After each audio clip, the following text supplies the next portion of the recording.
Describe your emotions as you stepped onto the sidelines at the Hall of Fame game last year, and again just a few weeks ago on NBC's Football Night in America.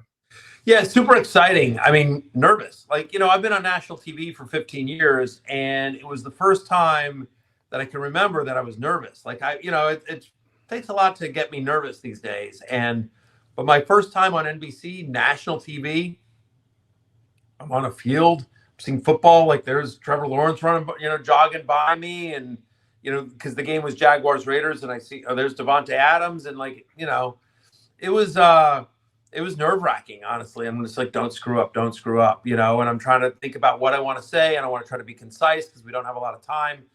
You got to move on, and it's the first time NBC is seeing me. And the truth is that, my audience, while ESPN is massive and it's a big audience, and narrow is not the right word to say, but like, it's a specific audience, right?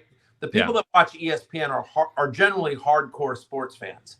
And that NBC is a much more broader audience, that they get people that tune.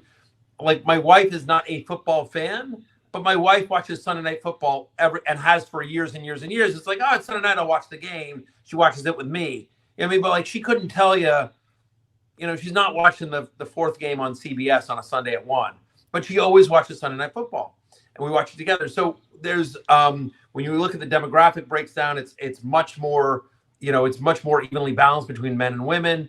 Yeah. It's just a broader audience on NBC. And so it was my exposure for the first time to this audience, and first time doing fantasy. We're not, a lot of times what happens, Kevin, and is like, we see this a lot of times on these broadcasts, it's fantasy advice, but it's disguised.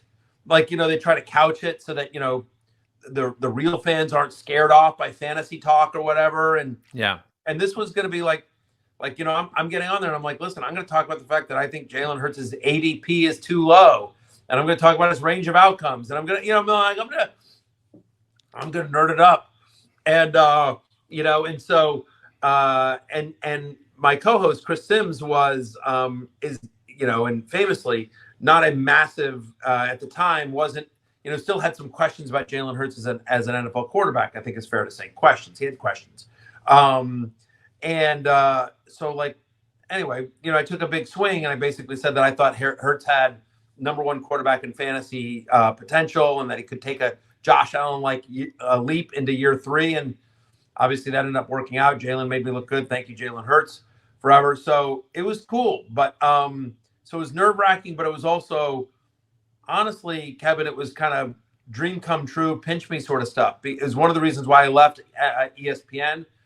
I wanted to be part of NFL coverage. It was important to me that I think fantasy needs to be a part of NFL coverage. When you talk about the NFL, when you think about how fans engage with the game, obviously fantasy and sports betting are big ways that people engage with the game.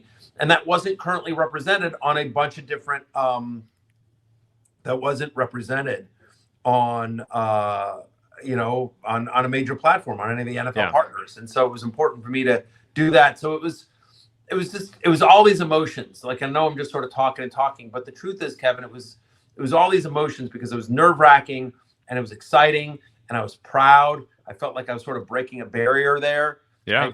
And I also knew that so many people were questioning when I left ESPN. There was sort of a surprise, and people were like, wait, why'd you leave ESPN? You had a pretty good gig at ESPN. Why would somebody leave ESPN? Why would somebody choose to do that?